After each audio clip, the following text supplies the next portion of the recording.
Dan yaitu untuk terminologi kita bagi dua sesi ya.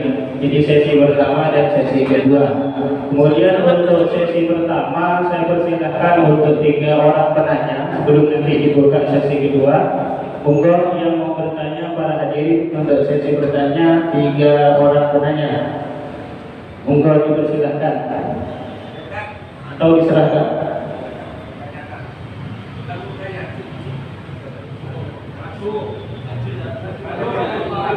Mic-nya, mic mana mic?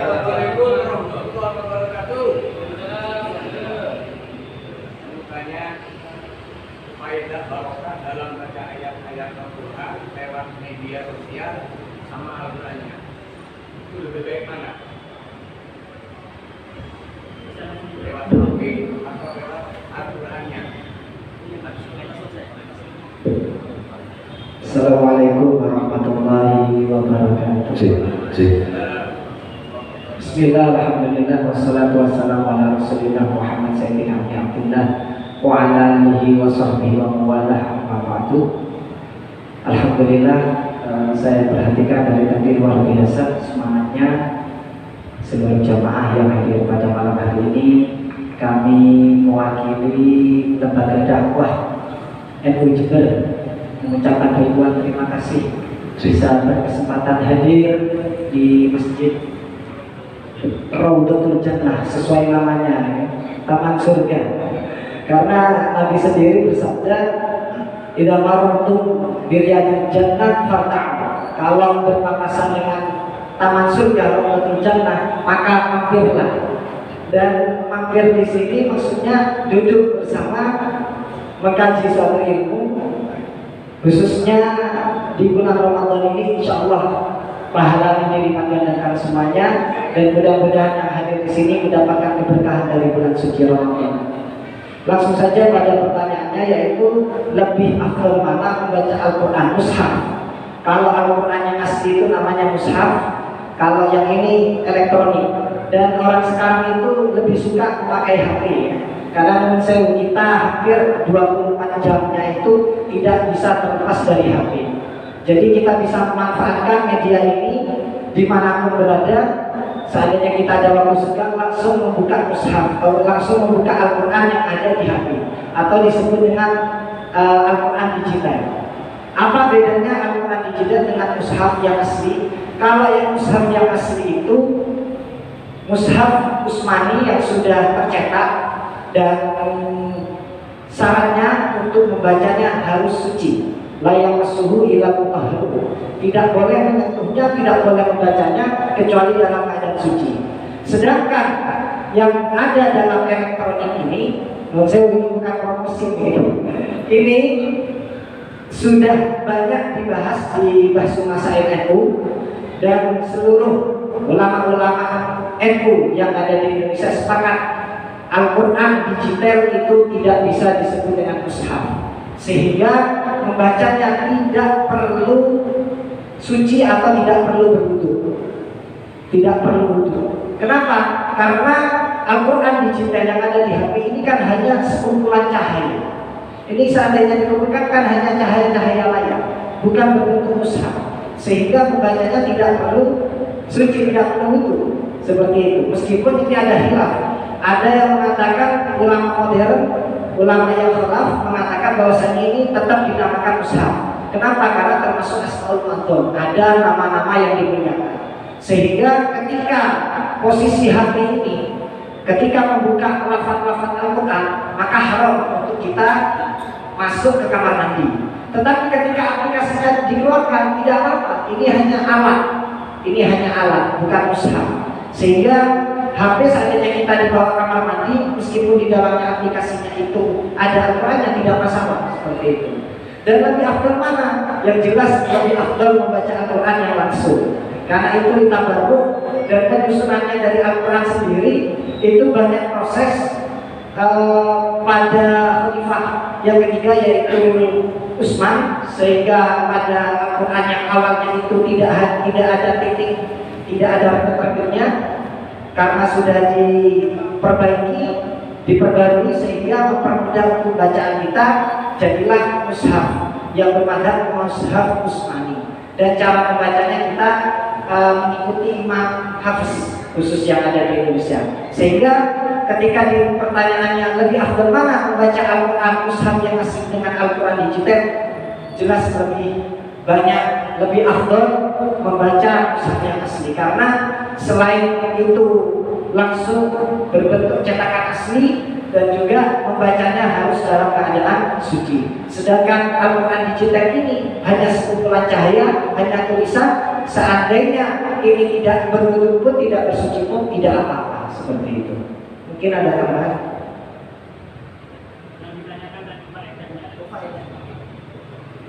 Untuk faedah membaca Al-Quran banyak sekali ya, untuk baca faedah Al-Quran. Dalam satu Al-Quran itu disebutkan firman Allah, wa qul ja'al haqq wa zahaqal batil innal batila kana zahuqa wa nazzilul Qur'ani ma huwa syifaa'un wa rahmatun lil mu'minin. Salah satu fungsinya Al-Quran itu adalah sebagai syifa, sebagai penyembuh, sehingga banyak sekali para kiai, para ustaz atau para rakyat ketika menyembuhkan orang yang sedang sakit atau sedang kerasukan atau penyakit apapun, insya Allah bisa disembuhkan dengan membaca Al-Quran. Itu salah satu faedahnya yang sangat terasa. Selain itu juga dijelaskan dalam tafsir Ibnu Katsir. Kalau tidak salah kemarin saya sempat khutbah Jumat membahas salah satu faedah Al-Quran, yaitu selain sebagai penyembuh juga sebagai penolong, syafaat kelak di yaumil qiyamah. Karena orang yang hafizul Quran, khususnya yang hafizul Quran, itu nanti Al-Quran inilah yang menolong kita. Bahkan ada guyonannya Gus Baha itu, orang yang hafal Quran, yang di dalam hatinya ada Al-Qurannya, ini nanti ketika diprotes sama malaikat di alam kubur, mau disiksa ketika ditanya sama Munkar Nakir, ketika tidak bisa otomatis kan akan disiksa, siksa kubur. Ini tidak bisa. Yang jelas orang yang hafal Quran, selalu dirinya dalam hatinya selalu bawa Quran, itu orang yang membawa Al-Quran ini, hafal Quran ini, nantinya ketika mau disiksa tidak bisa. Hukum di dalamnya sudah ada Al-Quran, masa mau dihukum seperti itu? Ketika faedahnya lebih baik mana? Membaca Al-Quran yang asli dengan HP, jelaskan faedahnya lebih banyak di dalam membaca mushaf yang asli. Dan faedahnya banyak sekali, selain untuk penyembuhan, untuk syafaat juga, selain itu juga dicari rezeki, mendatangkan rezeki.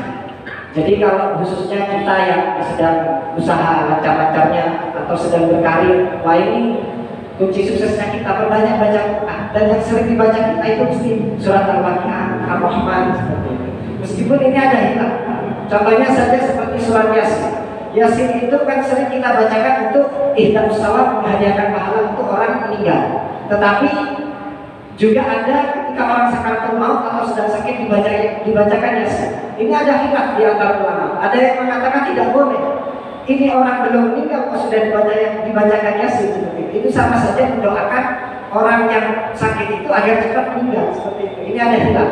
Meskipun di kalangan pendapat yang sahih atau yang asal yang kuat itu membacakan surat Yasin untuk orang yang sakit maupun orang yang sudah meninggal itu tidak apa-apa, karena pahalanya bisa dihadiahkan untuk orang yang sedang sakit atau yang sudah meninggal seperti itu.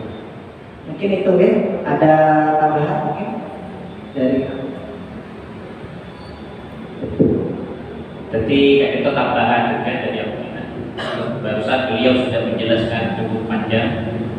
Beliau Ustaz Dani, salah satunya adalah menjadi obat bagi kita, bukan menjadi obat galau bagi pemuda-pemuda sesopok, bukan sebenarnya bapak-bapak kan. Ini kalau mereka kirim bukan dong. Karena sangat tegas di dalam Al-Quran Allah menyebutkan ala bidzikrillah tatma'innul qulub. Jadi dengan mau Al-Quran, kita membaca Al-Quran, insya Allah tenang hati pikiran, sebagaimana disampaikan Sang Kiai Hamdan Billah, bagaimana hikmah dan faedahnya sangat luar biasa. Tadi beliau juga menyinggung hadis terku dari baginda Rasulullah Shallallahu Alaihi Wasallam, khairukum man ta'allama al-Quran wa 'allama. Paling muljannah, paling bagus di antara kalian semua itu adalah orang yang belajar Al-Quran dan mau mengajarkannya. Tapi kenapa setiap perkara, setiap sesuatu yang berkaitan dengan Al-Quran itu jadi barang paling bagus. Nabi Muhammad adalah Nabi satu-satunya Nabi saya paringin Al-Quran. Jadi Nabi Muhammad kemudian menjadi khairul anbiya, paling bagus. Kemudian Al-Quran adalah kalamullah, firman Allah, perkataannya Allah, firmannya Allah. Sehingga Al-Quran menjadi khairul kalam, paling bagus kalam.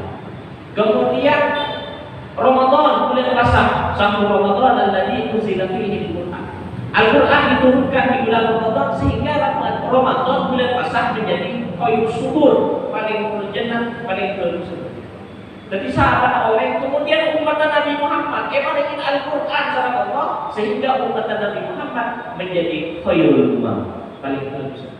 Maka sahabat orang terhadap kita, keluarga dan kita dalam Al-Quran, memalaki Al-Quran, insya Allah akan menjadi paling bagus. Khairul nas, paling bagus orang yang akan menjadi yang khas Allah Subhanahu wa Ta'ala.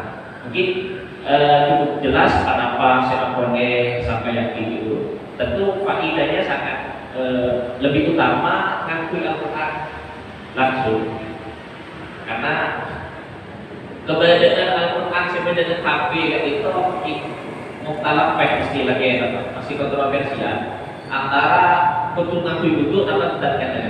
Tetapi menabi apa mushaf dalam itu berkertas dan bisa sudah mutlak alaih harus mengakui betul. Karena itu juga pernah kita melakukan survei juga, artinya meneliti kaca-kaca yang menghafal Al-Quran bisa antara para penghafal Al-Quran yang lebih banyak mengakui HP, terutama apalagi Al-Quran dan itu kan juga mengakui HP. Nak sehingga apalagi Al-Quran yang bisa tapi Al-Quran mengakui Quran langsung. Cepetan di mana? Apa? Ternyata lebih cepetan mengakui mushaf. Sehingga kita bisa begini. Ini apa? Ini kan salah satu rahasia sebenarnya. Ini sebagai salah satu bukti rahasia, jadi manfaatnya itu lebih besar yang langsung secara langsung dari. Mungkin Kak Dita yang bisa kami sampaikan. Mungkin beda saya periksa boleh mau ditanyakan lagi Ireng.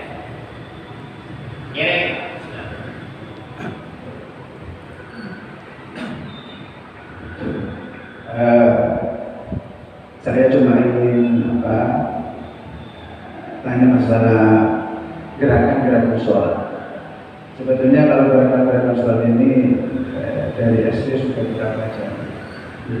Tapi yang saya tanyakan, apabila kita melaksanakan gerakan sholat yang tidak sesuai dengan tuntunan yang tidak sesuai dengan tuntunan sholat, misalnya rukuk yang tidak sesuai atau sujud dengan posisi tangan yang tidak sesuai, itu kan kadang kita juga, saya sendiri kadang juga masalah gitu. Jadi kalau misalnya kita salah dalam gerakan-gerakan sholat, bagaimana dengan ibadah sholat kita? Terus tolong dipraktekkan bagaimana tata cara atau dengan sholat dan gerakan-gerakan sholat benar. Karena kita juga masih banyak yang salah. Saya sendiri. Jadi mohon petunjuknya. Ngiring ke Kiai Hamdan mohon.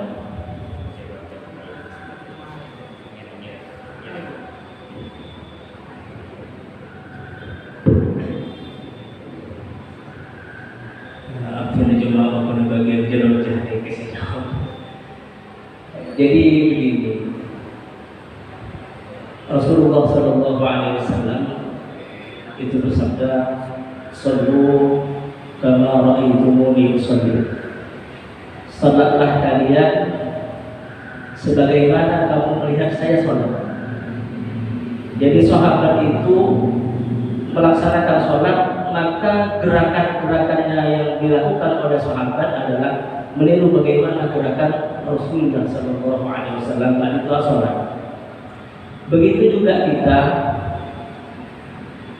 siapa yang kita tiru adalah para ulama yang memang sudah paham tentang bagaimana praktek dan tata cara sholat yang baik. Sebenarnya titik hal yang terpenting dalam sholat itu adalah bagaimana kita harus memahami tentang rukun, termasuk yang terpenting adalah rukun qauli dan ada juga rukun fi'li.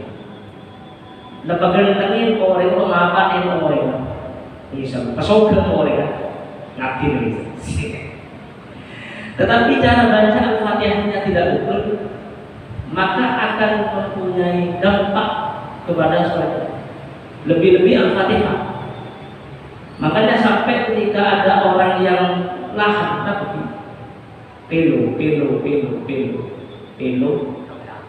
namanya pelan saudara, maka harus menerima dia sebagai makmum.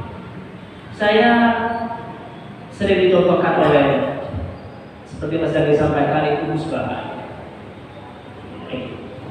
Gus Baha itu sering tidak dimaklumi oleh Gus Baha itu. Kenapa kata Gus Baha? Karena memang seorang tokoh itu memang sangat diperlukan. Banyak kemudian yang ketika mau masuk itu, tidak pokoknya masuk cepetan beli imam. Seperti kenapa kesorot bukai imam. Itu zaman sahabat sudah ada. Maka seorang tokoh adalah memperbaiki bagaimana sholatnya yang kurang tepat. Ya tentunya banyaklah praktek-praktek yang terpenting dari pemahaman yang saya pahami itu yang penting rukun qaulinya, kemudian rukun fi'linya itu betul. Insya Allah karena penjelasan, insya Allah tetap menggugurkan sebuah kewajiban. Urusan terkait ini kan urusan bagaimana? Yang terpenting bagaimana misalnya contohnya misalnya sujud, apa saja anggota daripada sujud. Contohnya misalnya dari masalah nyaman, telapak kimun misalnya dari masalah itu kesujudatin kita sah sholat. Menabi urusan ruku pas langsung sekali itu kita proses sempurna. Walaupun begini kita tetap sah. Mungkin nanti bisa dipraktikkan oleh teman-teman saya. Silakan masuk. Ini kebetulan beliaunya ikut metode apa ya? Yang kuat. Tidak apa-apa. Anggap salah juga.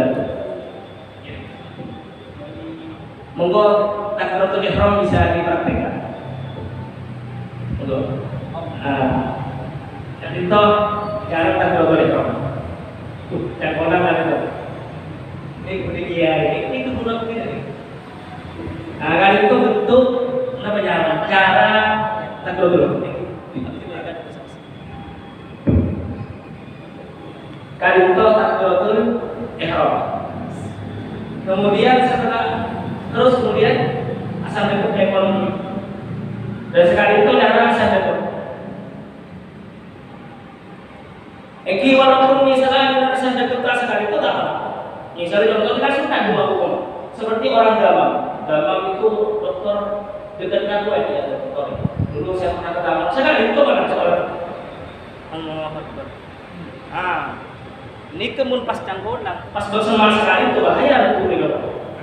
Apakah sah sholatnya? Tetap sah, karena hukumnya berjalan sunnah. Tetapi kalau urusan hukum qauli nanti mau sahnya begitu, maka Allahu Akbar, maka bersalam bisa balik langsung ikut tidur betul. Allah Maha. Ini bisa tanya ini sekali. Jadi itulah yang terpenting tentang rukun qauli. Mungkin Al-Fatihah itu sedikit paham. Kalau yang itu. Ini kan insya Allah praktekkan kalau kemudian apa ya rukuk gerakan rukuk. Nah kan itu gerakan rukuk. Nah yang model itu sudah lurus nih.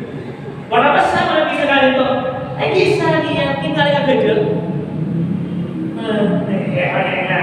Kalau terlalu mati ya tuh. Ini bagian ada kamera bisa berapa? Agak itu. Ini kesulitan juga ada. Walaupun sampai untuk saya kali itu sudah langsung ini dan nah ini kisi penting ya. Maka lebihnya makanya kurang sekarang itu ya. Allah Akbar. Ini nyaman pasti. Maka yang pasti ketika kita langsung nang saya nang mereka. Berarti sih kan bisa itu. sekali tadi, benar kan? Coba gigirin. Apa? Seperti tak, tapi nyaman. Tangan kayak, tapi meski gigirin, maki asal juga boleh. Terus aku tidak gigirin, itu tak betul. Kali itu jarang nih, itu beda apa ya? Coba langsung sujud.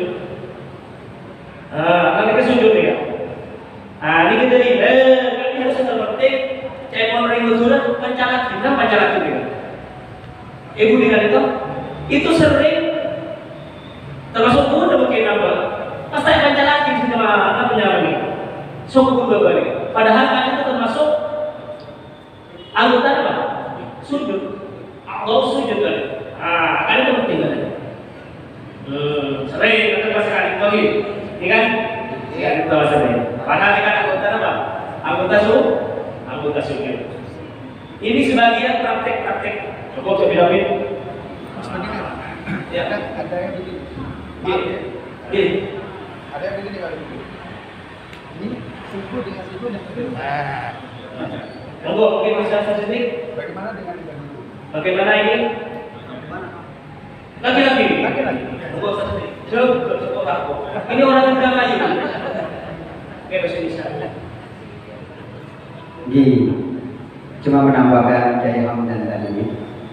Yang terpenting dalam sholat itu ada gerakan yang sempurna, ada gerakan yang minimal.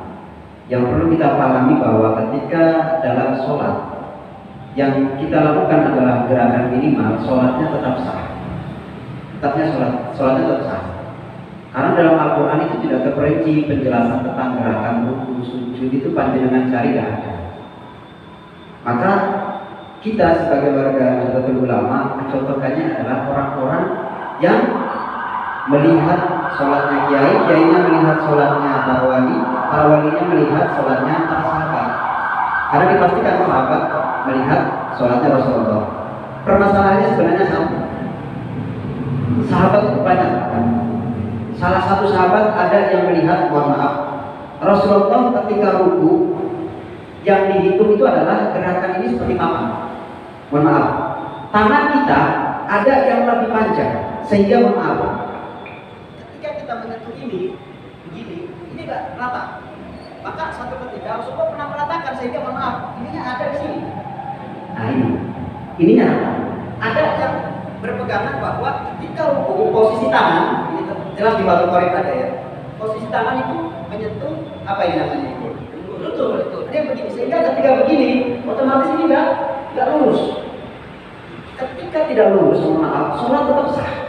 Asalkan kita tumakninah. Sholat tetap sah, tapi tidak disebut dengan gerakan yang akmal, gerakan yang sempurna. Maksudnya, kayak tadi dicontohkan di praktek tadi juga masalah, karena nggak bukti lalu sholat. Selagi sholat itu tidak ada yang membatalkan sholat, maka sholatnya sah. Untuk kesempurnaannya, nah itu. Karena dalam setiap gerakan itu ada yang kesempurnaan, ada yang paling minimal. Setiap gerakan, dengan lihat di keterangan Fathul Qorib itu ada. Jadi gerakan yang sempurna ruku itu seperti apa? Gerakan yang minimal tetap sholatnya sah. Tapi istilahnya bahasa kasarnya pahalanya kalau dihitungkan dikalkulasikan itu lebih besar pahalanya yang sempurna daripada yang tidak sempurna kan mantan. Saya kira begitu.